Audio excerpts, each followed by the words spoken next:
welcome back to my YouTube channel. My name is Olivia, aka Backstage Liv, and today I wanted to share a couple of thoughts of how to get into the AV industry. I've been getting a few questions on my TikTok page on how I got in, which I'm really excited about because I've been wanting to talk about this, and I was hoping that people would be interested in the AV industry, and particularly because I always want my content to be focused primarily to other BIPOC women of color like myself. And so since I'm getting those questions, I'm like, yay, now I can answer them. So let's get started. So my first point when it comes to getting into the AV industry is thinking about your why. This might sound very cliche. I'm going to try and not be as cliche as I feel like I'm heading towards already, but thinking about your why is essential, right? Everybody talks about think about why you want to do X, Y, and Z. And I think the same thing goes for this industry as well. For me, for example, I know I love concerts. I love the audio aspect as one of the main hooks for me to get into this job, because I love being able to go to concerts and getting that full musical experience. And I would always see too the people that would be behind the audio booths, like kind of in the back corner of the music hall venue, and they would be pressing buttons, doing a lot of adjusting and making magic happen basically behind the console. And I always wondered, man, to be able to do that and then basically be a part of the concert for free, like, sign me up. So that was one of my first loves and first interests when it came to the AV industry. What is it about the AV industry that you find particularly appealing? Is it the video portion? Do you like recording? Do you like content creation? Do you like to make beats? Do you like to produce music? Do you like to create films? Whatever aspect of AV that really particularly appeals to you, let that be your motivator into why you want to get into the industry. And also too, if you are interested in it because it's a nice way to kind of make some money and do something a bit more hands-on and laborious than like a traditional job routes, then that's okay too. And so now my second point is be open and then specialize later. And what I mean by that is I originally came in thinking that I was going to only do audio because that was my primary interest. That's not the case. And it also, made a lot of sense the more I got into this and the more that I learned is that, when it comes to AV, an AV person has to be able to do it all. The audio, video, lighting, if there's an opportunity to do lighting. Some are even able to aspire to going into the design area and be able to design rooms and spaces that, installers then come in and install the actual equipment. So that's why I say be open and then you specialize later, because it's more beneficial for you to kind of get a feel of what each area of AV is like, from the video side to the lighting side to the audio side and so on and so forth. And then you can kind of pick apart what areas are more of your favorite and which ones are not as appealing to you. In the event that there is an area or an event space that you're working, for example, and maybe they don't have an audio guy or a camera person, or maybe, they're a little more short-staffed than they expected, you being able to step in and fill in those additional roles will be super beneficial for you. Super beneficial. And now my third point is to do your research. Please do your research. And what I mean by doing research is heading over to YouTube University. That's what I did, essentially. I was looking up YouTube videos. I was looking up day in the life videos of an audio engineer, of a traveling audio engineer, how to be a freelancer, day in the life of a video production assistant, or even videos like why you should not go into audio, which were videos that basically detailed, some of the things that might be a bit more off-putting for some people than others, and why you need to consider whether audio or video or whatever is good for you. Those types of videos, essentially. Do as much research as you can about the profession to really help determine if it's something that you'd really be interested in, because it seems cool on the outside, but I can tell you from my experience that all the glitters is definitely not gold, and there's a lot of blood, sweat, and tears before you get to the really, really cool stuff. So absolutely, definitely do your research and ask a lot of questions. Even videos like this one that you're watching right now. hopefully this is helping you with your research as well, because I want to be as open and honest as possible. And if you have any additional questions for me, then leave a comment down below underneath this video, and I'll try to answer all of your questions to the best of my ability. Okay, so now point number 4, and this is actually getting the hands-on experience about breaking into the industry, is volunteer. I started off volunteering in church, but if you don't want to start off volunteering in church, there's other options that you can look into as well. I wrote down student groups or work study positions if you happen to still be in college. Nonprofits, they're always looking for people to be able to help them out.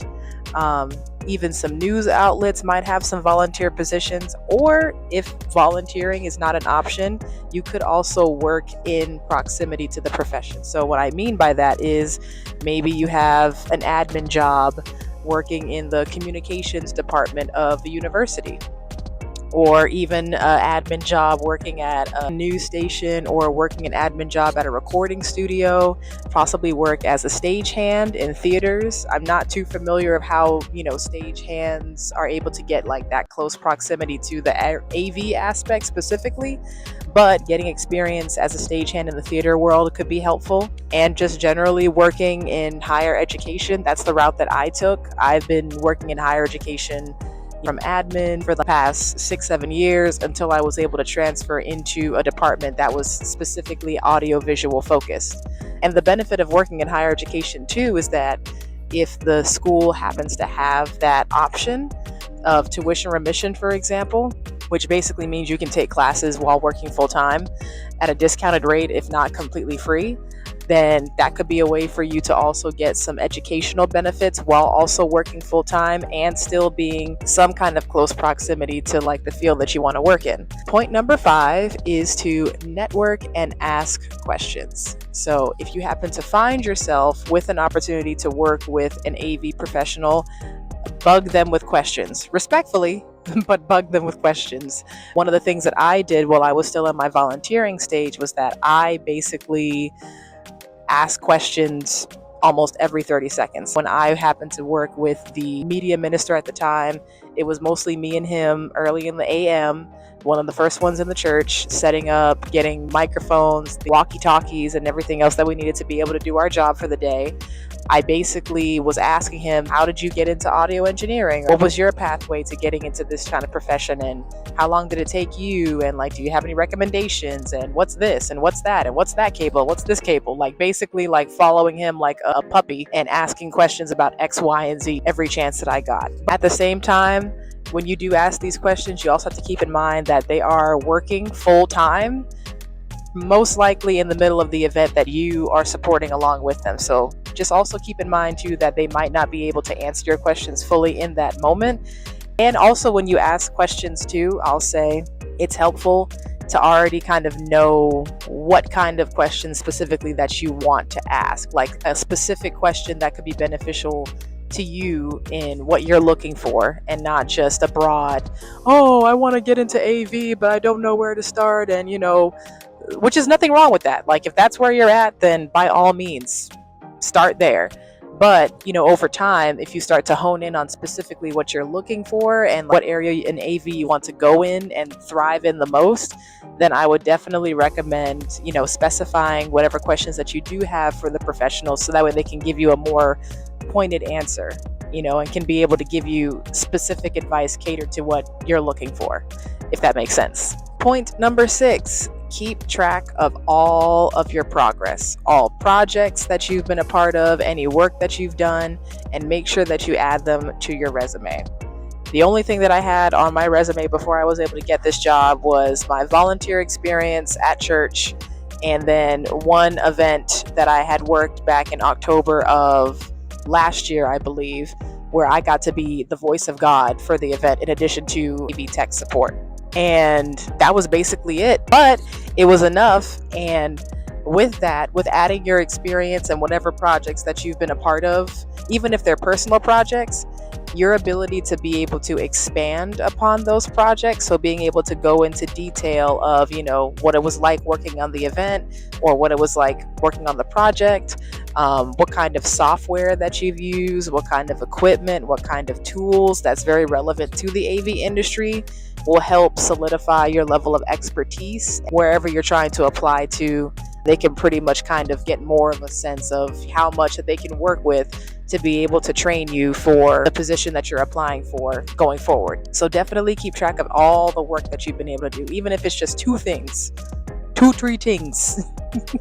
Put it on that resume. I'll even give you a specific example of what I put on my resume. So when I was volunteering for a church last year, I wasn't able to do a lot of the audio stuff that I was hoping to, but I did point out that the equipment that we were using in my experience with them, and understanding what that was, understanding what it meant, and understanding how the different channels worked, and being able to switch between the two, mute, unmute, adjust the gain, volume, adjust the compression, and everything else in between, is what I use to expand upon my experience of that console. And my last and final point number 7, is that it's okay to pivot. This line of work is a very, very fast-paced environment.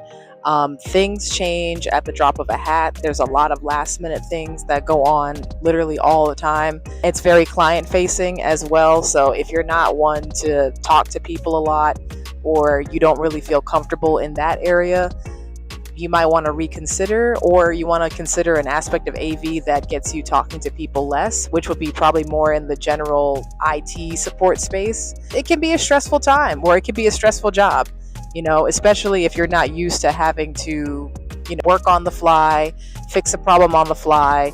You've got a client that's, clearly visibly stressed or upset, and it's your job to not only calm them down, but also fix the problem, explain to them what the issue is, explain how you're going to fix it, and then proceed to fix the problem all in one setting. And when it comes to big events, that's also a whole nother whirlwind too. And for my BIPOC girlies out there / other women interested in this industry, you might already know where I'm going with this. It's a male-dominated space. A statistic actually from the Avixa websites talked about how in 2022 at Infocom, only about 13% of women made up the amount of people that attended Infocom. 13%. I'm like, oh joy. I love those numbers, and there's issues when it comes to a gender wage gap naturally. And it's just one of those things that we as women, and especially as women of color, have to unfortunately navigate as well. I can say from my perspective that I've had a pretty relatively good experience. I've been fortunate enough to work with a team of people that are very supportive and encouraging when it comes to women working in this industry, and they've been especially supportive of me. So I'm able to speak to the positives of what it's like being a woman of color in this industry so far. But, it's only been, believe it or not, 10 months in my line of work, working in this job full time. But, I'm here because I love what I do, and I've found my home here in this industry, in this job. And I hope that my content is able to help other women of color to also feel like they can find their home here in this job as well, because maybe seeing me will help them feel less alone. I hope that you enjoyed this video. I hope that I was able to answer a couple of questions. I hope you found this video helpful. If you have any more questions for me, please feel free to leave a comment down below underneath this video, and I'll try to answer them as best as I can. Or if you're interested in other types of topics that you'd like for me to cover when it comes to anything audiovisual related, also let me know as well. And please also follow my TikTok page, which I'll have in the description box below. That is pretty much the end of the video. Thank you so much for taking time to watch, and I hope to see you in the next one. Take care, everybody.